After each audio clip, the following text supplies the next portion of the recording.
శ్రీకాకుళం జిల్లా పలాస కాశీబుగ్గలో దొంగ హల్చల్ చేశాడు. తాలాసు నానారావు జ్యువెలరీ షాప్ లో నగలు కొనుగోలు చేసేందుకు వచ్చిన దొంగ 3 తులాల గోల్డ్ తో పారిపోయాడు. ఇందుకు సంబంధించిన దృశ్యాలు సీసీ కెమెరాలో రికార్డ్ అయ్యాయి. దొంగను పట్టుకునేందుకు షాప్ నిర్వాహకుడు వెంటనే పరిగెత్తాడు.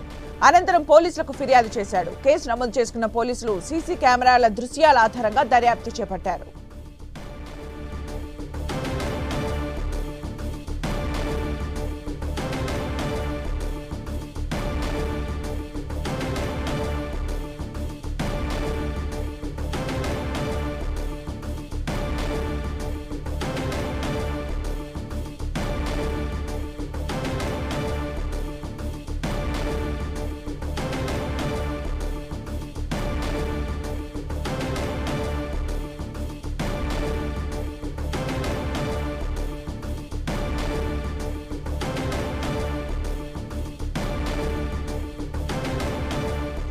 శ్రీకాకుళం జిల్లా పలాసలో ఒక దొంగ రెచ్చిపోయాడు. జ్యువెలరీ షాప్ కి గోల్డ్ కొనేలాగా వచ్చి అక్కడ చైన్ చూస్తున్నట్టుగా చేసి 3 తులాల చైన్ ని తీసుకొని పారిపోయాడు. దానికి సంబంధించిన సీసీటీవీ ఫుటేజ్ 10 టీవీ స్క్రీన్ పైన మనం చూడొచ్చు. జ్యువెలరీ షాప్ లో చోరీకి పాల్పడ్డాడు దుండగుడు.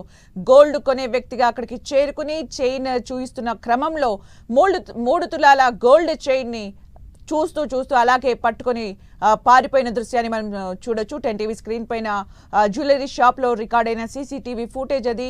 అయితే పలాసలో శ్రీకాకుళం జిల్లా పలాసలో కన్నింగ్ దొంగ గోల్డ్ కొనే మాదిరిగా షాప్ కి వచ్చి గోల్డ్ చైన్ చూపిస్తున్న క్రమంలో గోల్డ్ చైన్ తీసుకొని పారిపోయాడు.